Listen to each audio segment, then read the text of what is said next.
You're listening to the Studyclix podcast, your number one source for junior and leaving cert tips. We make exams easier.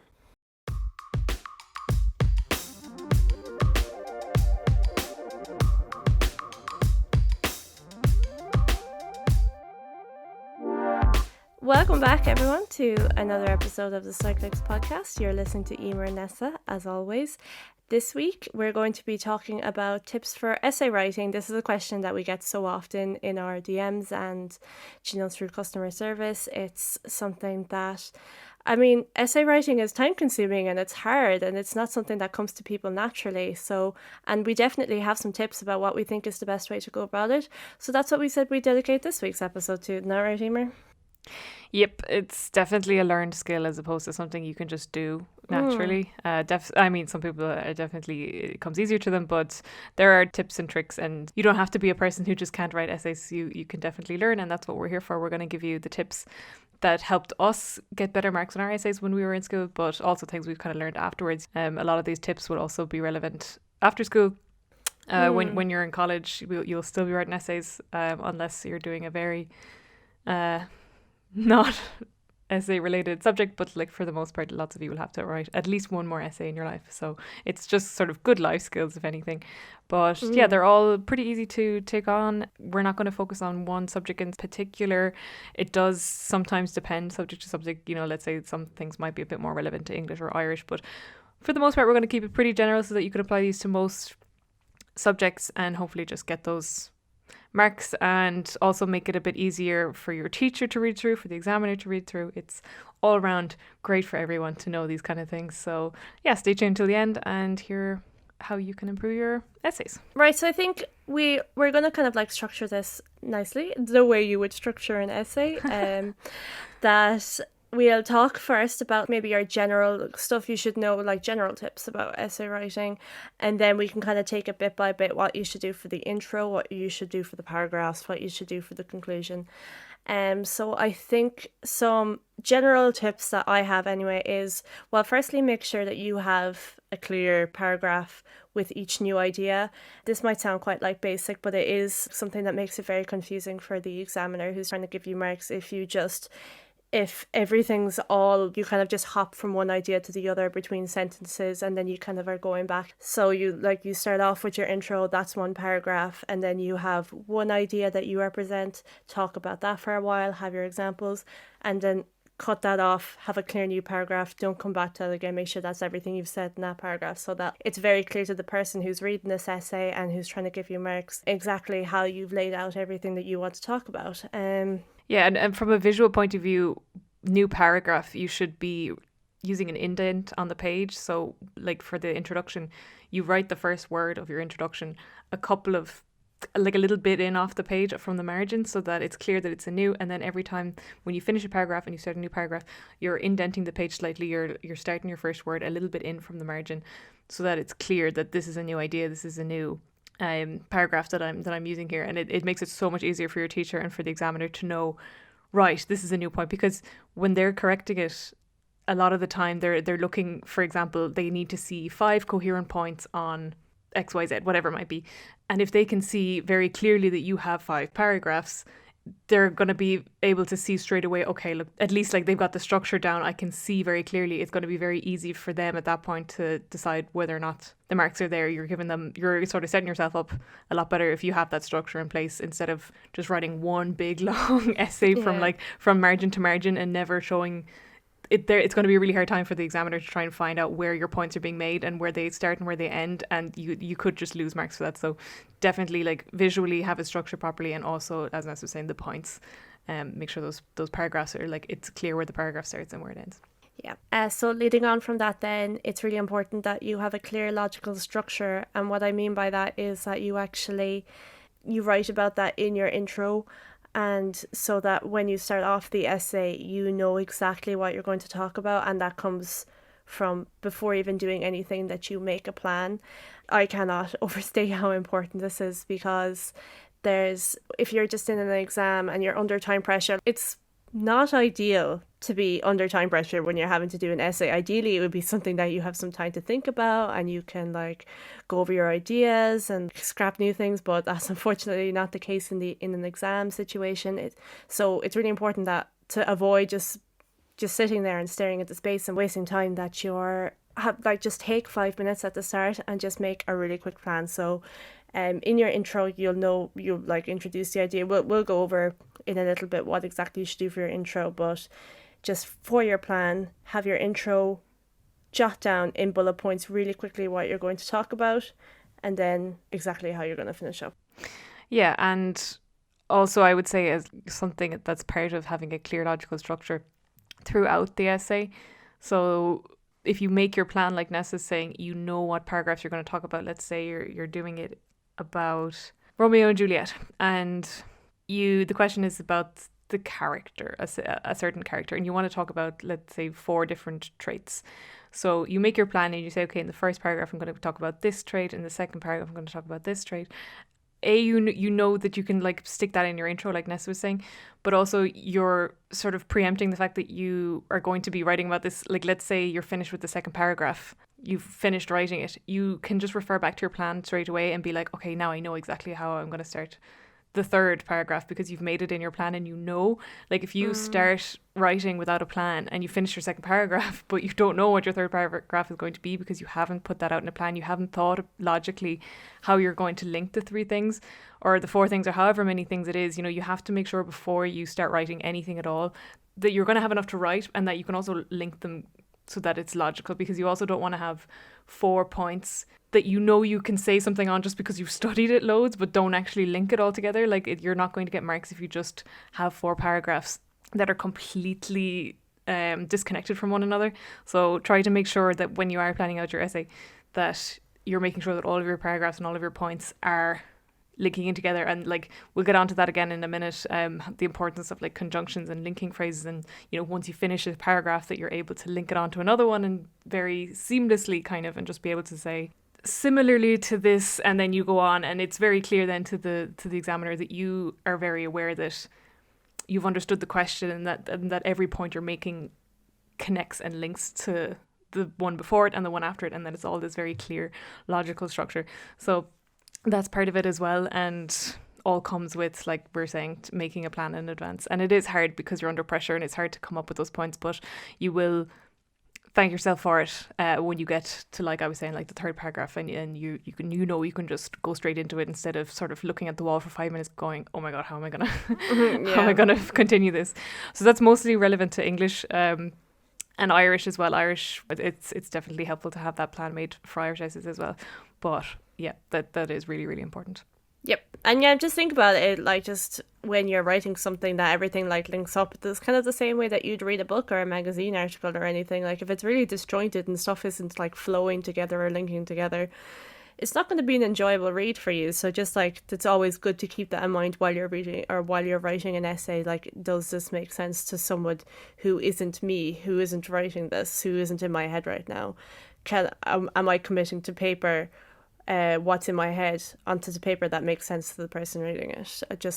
So that comes back to making sure that you definitely read over your essay a few times, given you have the time in the exam before you leave. Yeah, but the thing about reading over it is you can only ever change 1 or 2 words. If you find a mistake or something, you probably won't have time to go back and change the structure of your essay or write a complete new paragraph, which is, again, like, we can't stress it enough, make a plan so that you're avoiding the need to do any of that. Yeah, absolutely. So the next point within the general thing is just to expand your vocabulary. Again, this is mostly relevant for English and a bit of Irish, but it always looks good to the examiner if you're able to employ lots of interesting and maybe more complex words that you would use outside of your normal speaking vocabulary. And so, yeah, it is definitely worthwhile spending time. Ideally, you would do this all throughout 5th and 6th year. I know some people might be listening to this pretty soon to the exam being on, so it's kind of hard to cram vocabulary. But so some ways that you could learn new words or expand your vocabulary is just to read as much as you can, read articles online, read books if you can. There's like a dictionary app that I use that has a word a day. Sometimes I find that kind of helpful to learn new words. Do you have any other tips there, Nissa? Well, like, just on like thing of, I mean, it is really reading, and like whenever you listen to like writers giving, like when they're doing writing workshops or people are asking like, what's your tip for budding new writers, they always give the same advice, and it's just to just read as much as you can.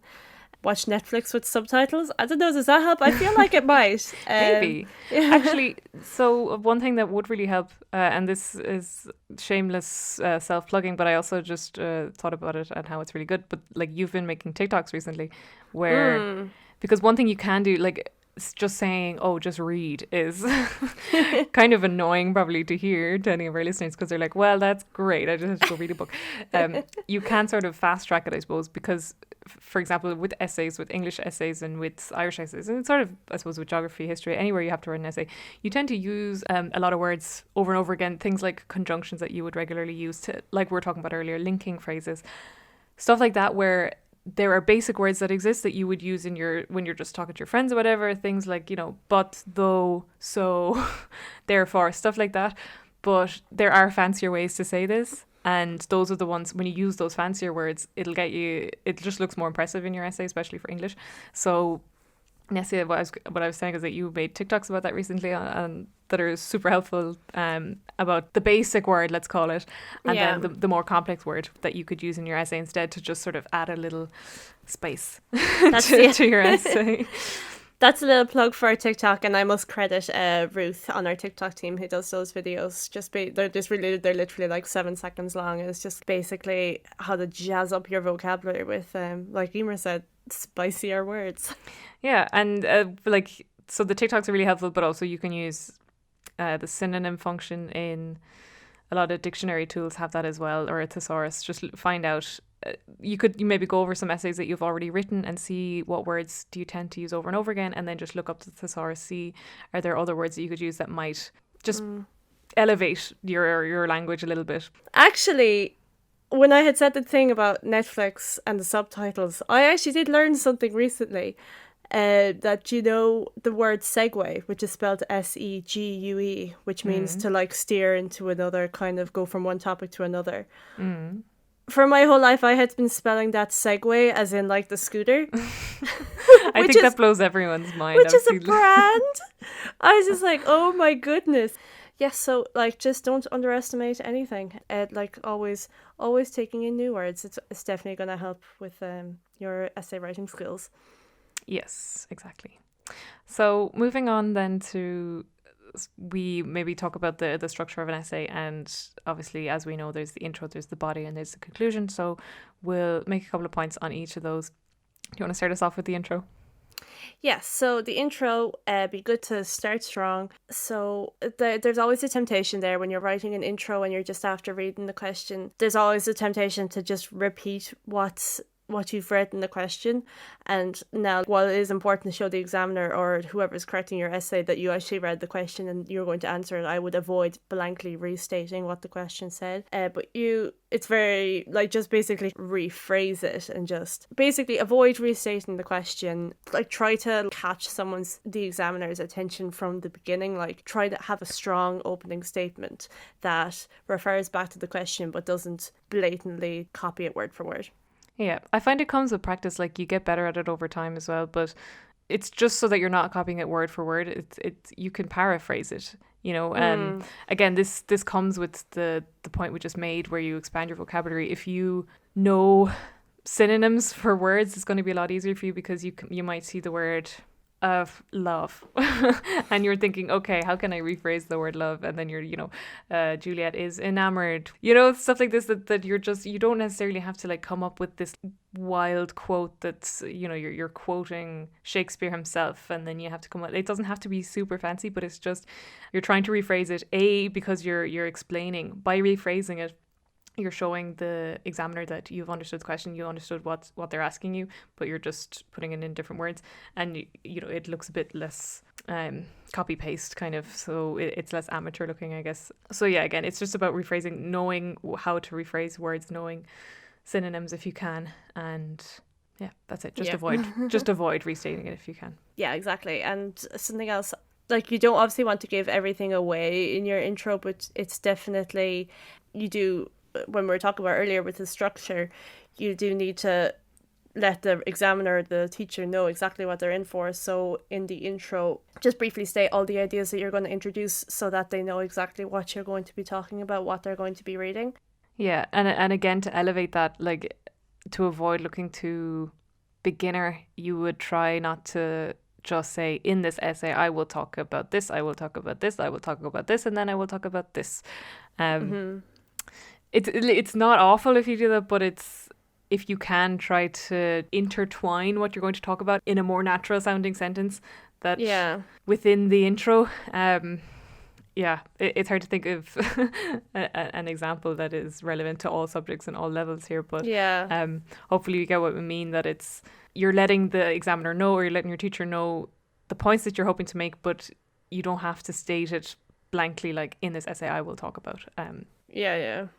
Yeah, you don't want it to sound like statically, like, I did this and I did that. Can't be kind of like tempted to go back to like the primary school style of writing about my weekend, like, we did this and then we went to the beach and then we got ice cream. You need to have a certain kind of a flair about it, just that it makes sense, that it's not kind of really dun dun dun to read. It's nice to read.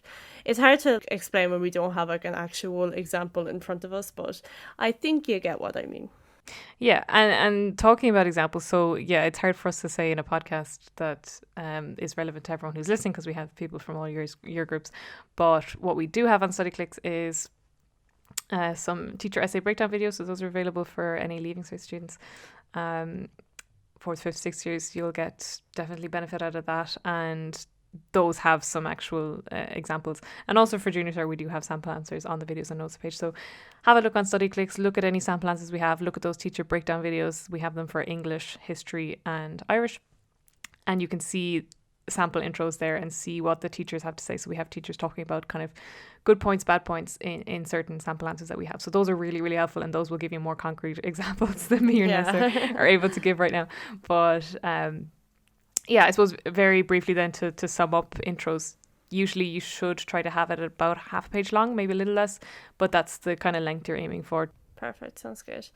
Try and make it strong and clear and logical. So and one more point, I think something that maybe not many people do, and I actually didn't really do it myself either, but I think I should have done it, because what I found sometimes is, maybe I lacked the proper planning, or I got to the third paragraph and I thought I would have something to say, but then I didn't. So then I had to go off on a tangent a little bit to sort of fill out the space. And by the time I got to the end of my essay, I realized that the body of my essay wasn't really what I had written in my intro. But because when you write the intro first, you are sort of locking yourself into this specific structure. So what you could do is write the body first, and then sort of just leave half an A4 page at the start of your booklet or whatever, and then once you finish the essay, come back and write the intro. Because I know a lot of people do that for college essays, or it's even recommended, I think, by some people to do that, so that you are able to come back and sort of edit your intro a little bit, so that at the end of the essay that you're not trying to sort of make up for it in your conclusion because you realize that you've gone a little bit off topic. You can come back in your intro and say, okay, well, actually, here's what I talked about in my essay, and you can confirm that that's what you talked about in your essay because you finished writing it. You just need to stick it back into your intro. So that's an option for people if that maybe works for you, if you find that you're not as good at planning in advance or sort of sticking to what you've said in your intro, then you can always go back and write your intro at the end. That's a really good tip. I don't think I ever learned that before, because I feel like that's something I would have done. Because once it's hard to because obviously it's hard to start things, but once you're in the flow of it, it gets easier to write then. So once you have the whole essay written out, the intro should come a bit easier to you. Yeah, and they recommend that for college theses. And sort of like PhD. So if you go on to write those ones, I think that's a pretty common thing that your sort of supervisors and stuff will tell you to do, because I mean, it makes sense for PhDs and bigger theses and stuff, because they're like up to 60 pages long or whatever, but and at that point your research and what you're writing might change a lot along the way, so you're just going to always have to be going back and editing your intro because you might slightly change what you're studying or what you're investigating. So it's a little less relevant for English stuff, but I still think it is helpful if you are the kind of person who tends to sort of change what they write as they go along and then regret it at the end when they realize that their intro doesn't really match their conclusion anymore. So it's an option. Just leave half a page empty at the start if you think that that's an option that could work for you. Tangent. Isn't it a bit wild that we are still writing essays on paper? Like, you know, how it is annoying that you actually really can't go back and type other things. When do you think that will be, that the whole like exams are completely digitalized? Wow. Philosophical thoughts on the pod. Well, it's not that philosophical, but yeah, it's interesting. You'd imagine it should be soon. Yeah. It does still feel very kind of like old age to be writing on paper, even though obviously I love writing. It's old school, whatever. But yeah. Anyway, food for thought, as they say. So that's the intro. We have that covered.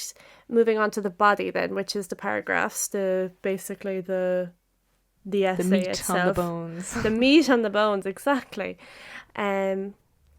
So Emer mentioned this really briefly in the start when she was talking about having a clear logical structure, but it's always something to keep in mind when you're going from paragraph to paragraph, is always try to link them together using conjunctions like therefore and however, etc., to show that there is like a flow between everything that you're saying. And like we said already, it makes it easier for the person who's reading it. Yeah. Yeah, I don't have much else to say there. I suppose, again, there are definitely things on Studyclix. We have videos and notes with documents of those kind of words that you can use, but also literally a Google search. If you look for good conjunctions in essays, you can find loads.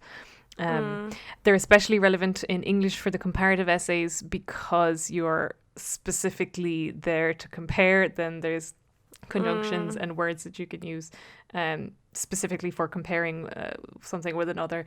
So like conversely, especially, additionally, similarly, all that kind of stuff. So yeah, look that up, especially if you're doing English comparatives, that those are really helpful. But just in general, again, it's all about making life easier on the examiner and on your teacher. If they're having a good time reading your essay, they're going to be in a much better position to give you a good mark. And that helps. Like if your sentences aren't really linking together and they're just kind of confused and there's no real logic to like every single line in your paragraph or between all the paragraphs in your essay, they're just going to be like at the end exhausted from having to try and connect everything themselves and trying to map your whole essay together. So do it for them, make it easy for them to read it, make it enjoyable for them to read it. They're going to be much more predisposed to give you a good mark. Exactly. Another thing to do, or make sure that you're doing at the end of every paragraph, is basically to just quickly summarize the whole point that you were making in the paragraph, just kind of to really drive the point back home, and like a mini conclusion to the paragraph that just puts in a nutshell everything that you're saying, and it kind of it makes it clear that like this paragraph is coming into an end and this is everything that you've read, now on to the next topic, kind of a thing. Yeah, and you're reinforcing your argument to the examiner again. So you know, they're taking in what you're saying throughout the paragraph, but then by just shortly restating it again at the end in just a couple of words, they're going, okay, yeah, I've just read their arguments and they've just stated again very plainly and clearly. Great. That was a very clear paragraph. Like it just makes for much better reading for them and makes your arguments stronger. And on that point, like the last sentence that you make or the last point that you make should also be linking back to the question. You should constantly be linking back to the question, because it's so important to the examiner that you're still answering the question, because you can write beautiful paragraphs that are like wonderfully linked together and make excellent arguments and be really insightful, but if you're not answering the question in the essay, or if you're not answering what they asked for in the question, you're just not going to get those marks. So you want to be constantly reminding the examiner, I have understood the prompt, I have understood what I'm supposed to do here, the assignment, I get it, and I'm reminding you of this at the end of every paragraph by summarizing my argument, but summarizing it while also linking back to the original question. So again, you're paraphrasing, you're just sort of switching the words around a little bit that were used in the question to say, hey examiner, here's a summary of the point I just made, and also here's how it's linking back to the question. Therefore, I'm showing you that I've understood the assignment, I'm following it through, and there's no reason for you not to give me full marks. So yeah, I think that was like a big life changer for me when my teacher, because my teacher pointed that out. So we'll get onto this in a second, like the importance of learning from your mistakes. But I didn't do that. Like I'd make a point and then I just sort of abruptly end the paragraph and start the next one. And it was really losing me marks, and my teacher was really strict on it. But in the end, yeah, I learned from it, and then it made such a difference to the way that my essays read, and like how they were just a lot clearer, and I started getting way better marks after it. So that's a huge thing. Always linking back to the question at the end and summarising the points that you've made together in one compact. Again, it's a skill. It's like not easy to just be able to do straight away, but once you practice it, it'll really elevate your essays. Perfecto. Another tip that I have that was probably my downfall, or something that I was really weak, is that avoid using big long sentences, and that is like kind of like just trailing on and not using like commas or not putting in full stops where they would probably have worked very well. I think maybe this actually like comes from like the way that I text. I just have one, it's like I don't draw a breath for the entire thing that I'm saying. But it's just to kind of, while you're reading something, it shouldn't be like this continuous monologue. It does need to have clear stop and start. So make sure when you're writing it that you're using the correct punctuation. So basically that it's easier for someone, the teacher, the examiner, to read. Exactly. Yeah. It's again, we keep saying it, but it's really, the easier you make it for the examiner or your teacher to read, the better position you're going to be in, really, to get good marks. So the last point there in the body is about using examples and quotes. So that kind of ties in with, you've probably heard of it, PQE. I think they started talking about it in first year already. Yeah. Point, quote, explain. And I remember like in first year being like, well, what the hell is this? But it makes a lot of sense when you get when you get a hang of it and sort of grasp what it is. It's just, you need it to make a credible argument. It's not even just for essay writing. It's if you join debate teams or go on, you're going to be using this in college always. And it's really easy to remember. You make your point. So this is, again, bringing back words from the question. Make sure you're answering the question. Make one of your arguments, one of your points that you've made in your plan. Phrase that nicely. That's making your point. You then want to back up your point with a quote from the text. So this is, again, a bit more relevant to English because you have quotes that you're using, especially for paper 2 with the study text. So let's say it's the Shakespeare text. You bring in a quote that is relevant to your point and is relevant, obviously, to the question and the theme that's being discussed.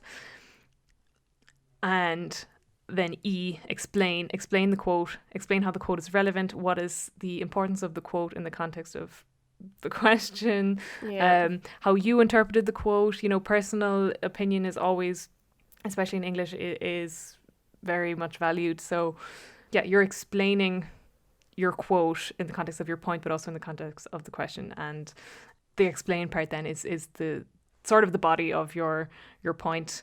And then you end that point, as we said before, by just quickly summarising it and linking it back to the question. But you need to explain. You can't just like blankly make a point and be like, well, that's insightful enough. Next point, off we go.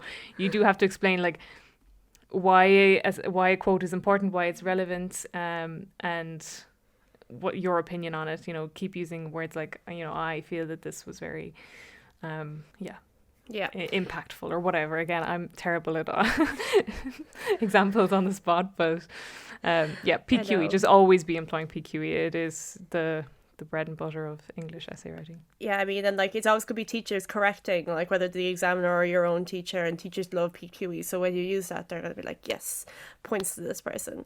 And I think something my teacher always had to remind me of as well when it came to like me not explaining stuff enough is that like you just cannot assume that the examiner, like you can't present an idea and just assume that the examiner knows what you're talking about. That's actually like a trap that I fell into a lot. You like sometimes you have to explain it and just really kind of really break it down, and just so that it makes sense to basically anyone who's reading it, not just you. Yeah, I used to do that all the time. Like I'd just say, oh, Tella, I was really jealous, and then just put a quote and then a full stop and then move on to my next point. And it's like, and then my teacher would always write in like, why? Question mark, question mark, question mark, question mark. It's because it's like, it's true. I never wrote in like, I was assuming that of course she knows what I'm talking about because she's read it a million times and she's a teacher, and like, I don't need to explain it to her, but you do. That's, it does seem a bit silly when you think about it in the grand scheme of things, but you do have to explain your point and why the quote is there and what it means, and you just gotta do it. So. Yeah, gotta do it. You won't be writing essays forever, though, unless you become an author of some sort. You want to publish a series of essays about your life. That could be fun, though. I'm assuming you like writing if you do that, so no harm. Moving on to the conclusion, finally. So in the conclusion, you kind of can just like relax. Well, not like relax, but just like the hard part's over. You basically just need to restate the answer, come back to the question again, and summarize all your points and just tie it all in together. Like, you've basically said everything that you've said. You just need to really drive home the points that you were making, like remind the examiner, like reinforce your idea, your argument, whatever you were making in the essay, so that it just ties everything in nicely, so that like everything that the examiner or the teacher read, they're being reminded of it again, and they just have a full clear idea of what you presented in that essay. Yeah, I think the conclusion is important, in the sense that you're again reminding the examiner and the teacher that you've understood the assignment, you're linking it back to the question, you're summarising the points that you've made. Brilliant. But I would say, and I don't know if I'll get in trouble for saying this, it's just not as important as the rest of the... Because I suppose, not that it's not as important, but you shouldn't really have to worry about getting the conclusion bang on, because you essentially just have to restate what you said in a nice way. I feel like anytime I did an exam in English, I always struggled with the conclusion, because it was can always be like hard, yeah. I had like 2 minutes left, and I was like, my brain is just not going to be able to like say this eloquently. And so I remember I always, like, when I had time to write essays, I would do nice conclusions, but in exams I just never had the time, and I always thought it would be my downfall. But it just never really was. I feel like I personally never really got downgraded for having like a mediocre conclusion, because at the end of the day it always did still like restate, and it always did summarize my points, and I think that was kind of enough. So not to say don't put effort into the conclusion. The conclusion is still really important to tie everything together and like put it up in a nice package, but don't freak out about it, I suppose, or like don't be too worried about getting it super perfect. Yeah. I suppose, like, yeah, that's on a very unofficial advice. It's very sort of like student to student advice, but I feel like that's kind of my experience with the conclusion, at least. Why would you say something so controversial yet so brave? So brave. Yeah. I mean, yeah. Sometimes I think, oh yeah, it's the conclusion, like the hard part's over, kind of, I've said everything I need to say, I don't need to bring in anything new. And I would stress on that point, do not bring in anything new into the conclusion. You're only just repeating, reinforcing the ideas that you already said. Don't like introduce this new idea and just never expand on it. That's not a good idea. That would lose you marks. But yeah, it can be tough. But just no, it might help actually to just refer back to your plan, because you mightn't have time to reread the whole essay to kind of help you just write quickly what you want to do for the conclusion. But maybe, yeah, refer back to your plan, like, oh yeah, these were all the points that I made, and here's how I'm going to quickly sum them up, tie them back to the answer. Bob's your uncle. That's the essay done and dusted. That's the first time I've said Bob's your uncle before. I think it is tricky, because it's you feel like you're just being so repetitive at that point, because, like we're saying, you always have to, like, at the end of every paragraph, you're linking it back to the question, you're paraphrasing the question, you're summarizing your points. And like, let's say it's a question on love and Romeo and Juliet, and at this point you've phrased that in a certain way like 4 or 5 times, and this portrays love and Romeo and Juliet, that by the time you get to the conclusion, you're like, I cannot say this again, it sounds so repetitive, I'm like a broken record. And so I think that's where I struggled most, because I was just like, this sounds like the worst conclusion ever, because I'm just saying the same thing again. But I think, like, that's what you're expected to do, so don't worry too much about having that be like a completely new thought, like saying you're not introducing anything new. You don't need to, like, avoid quotes unless it's like very relevant, but otherwise I would kind of avoid bringing in anything new and bringing in any quotes. Just like we're saying, summarize. That's all you're expected to do, really. Yeah. So that's basically what we said we were going to do, and it was kind of that did like cover how you would write a lot of essays. I was kind of thinking of English a lot when I was using examples. And there's another point about essays that I want to talk about, because it's a question we get in a lot, is that do you have any tips for memorizing essays? And I always give the same advice, which is like, please don't try and memorize essays. It's so hard. It's like your brain isn't designed to just like be able to recite paragraphs and paragraphs of information. Like it's too difficult. It's really time consuming, and you're not going to be able to like take Irish for example, especially like when it's a lot of people might struggle. If you struggle with Irish and you're trying to memorize it, you're not going to be able to do that for like 6 different topics that you're like, one for the health system and one for global warming kind of a thing. That's just putting an enormous amount of pressure on yourself. So instead of trying to memorize essays, the advice that I always give is have notes. Basically, for Irish essays, have a notebook, take one topic. I'd say have like key phrases, have key words, key vocabulary. That would be good for, like, say if you're doing one on the environment, you have stuff like True, that kind of thing, so that you just you're not gonna, like, you don't have this like pages and pages learnt off.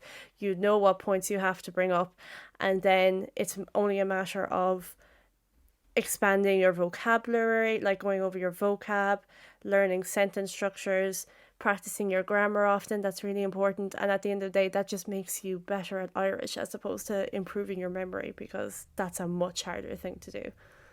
Yeah, and you're also saving yourself from potentially messing up. Like if you get a question, if you've memorized an essay on the environment, like you're saying, but you've memorized one where it's talking about the effects of environment on young people or something like that, and then the question in the exam is how the environment is how the government isn't doing enough or something like that, and then so your perspective or your memorized version that is kind of more relevant to young people as opposed to the government is not going to get you marks, because again you're not answering the question. So if you have keywords and know then how to write basic phrases, basic sentences, it's just then a case of adding in your key phrases and your keywords that you know about the different themes into your vocabulary and your language that you already know how to write.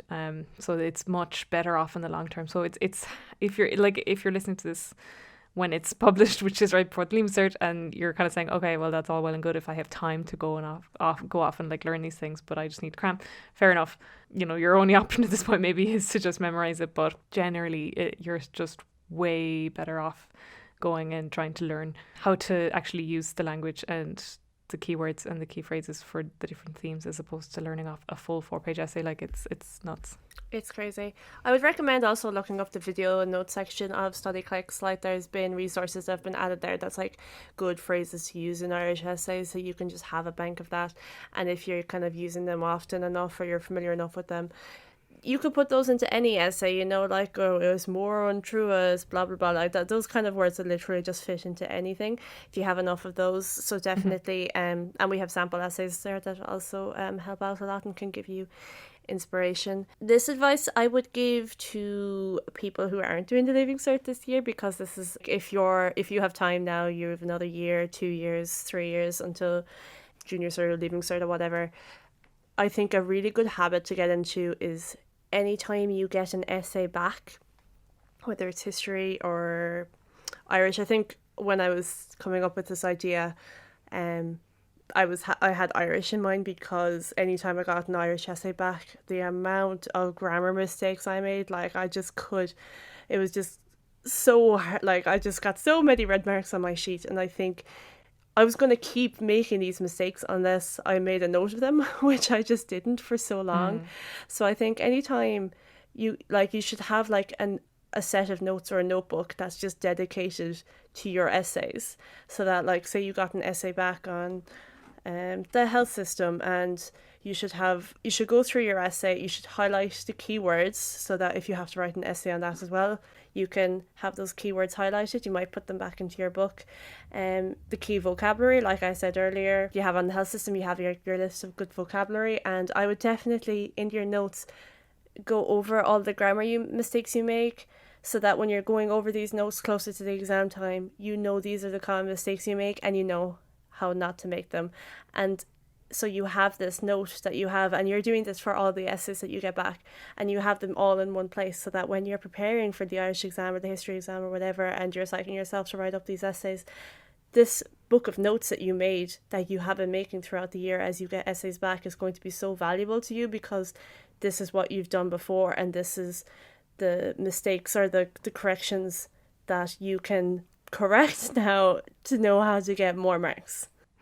Yeah, and when you think about it, when you're writing essays, there are only so many mistakes you can ever make. Mm-hmm.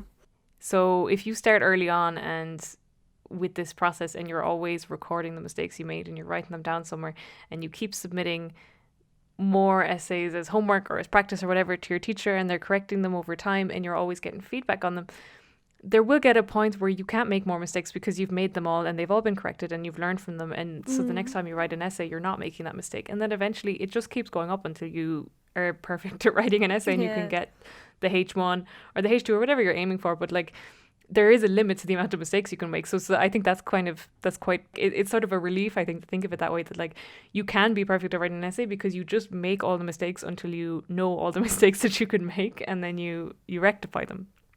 So although it's daunting, and I hated it myself, like I know how horrible it is writing English essays, especially if if you don't like English as a subject, but there is an end. And I feel like it's different to maths, for example, because like maths, sometimes it feels like if you don't understand it, you're never going to understand it, whereas with English you can just learn all of your mistakes and fix them, because they are fixable. So yeah, think of it that way, that you can always get better by just looking at your mistakes. English is really one of those subjects where like just practicing and making mistakes is a really, really good thing, because it just helps you get better, and then you're by the time the exam comes, you know exactly what not to do, which only leaves room for great content. Yes. So yeah. Yeah. So sorry practice to as much as you can. So if you're leaving cert and you're hearing this now, like, oh god damn it, remember that for college. Like we said, like essay writing will still is something that you're very likely to do if you're going on to third level. So definitely a good tip that we'd recommend. Yeah, but like, even if you are doing your leaving cert in 2 weeks, however long it is from when you're listening to this, you will have a bank, hopefully, of questions. Questions or essays that you've practiced already. Hopefully you haven't thrown them all out. Go look over them, see all those red marks that your teacher has put in, see the feedback that they've given. It might just be that you haven't properly analysed the feedback that you've gotten, and you can still identify areas that you can improve on. So you mightn't necessarily have this whole slow, long-term improvement thing that I was just talking about, but you can still prepare somewhat. You can still look at mistakes that you've made in the past, ways to improve, just make a note of them somewhere, and even between now and the day of the exam, just try practicing stuff out yourself. See if you can sort of even peer correct, as someone else who's really good in your class, if they can see any improvements that you could make, or try and correct your own work. It every little helps. Like, just, it doesn't have to be, oh, I give up because this is only relevant advice for those who are in fifth year. It's not. Just looking at your mistakes at any point is going to be helpful. It'll give you insight into how to improve. Yeah. I would highlight stuff in old essays as well. You read back over them and you're like, oh, that's a good point that I made there. Highlight it, and then when you're reading back over it again, it'll stick in your head if you could use that, if you had a good sentence that you can use again in the exam. Yeah, perfect. Is that all the points we had to make?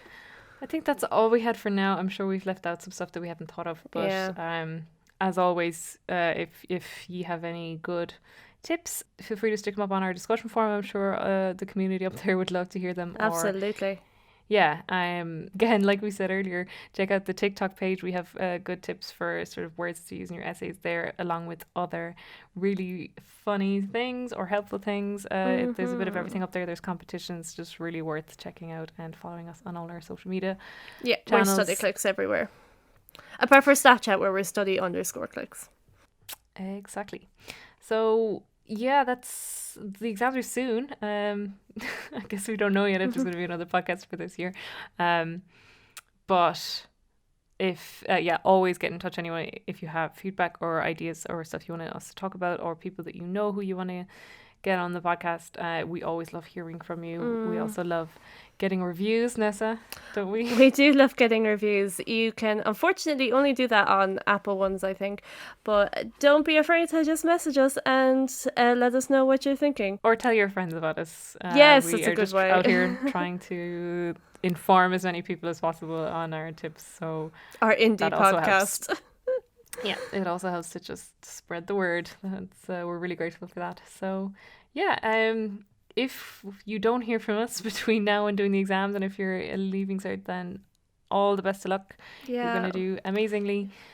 Yeah. I want to take this opportunity to say, anyone, even if you're leaving cert or not, and because I'm just seeing a lot of messages come in at the moment of people who were super duper stressed, and obviously I just want to remind you to just go easy on yourself. Please mind yourself. You've been through a global pandemic.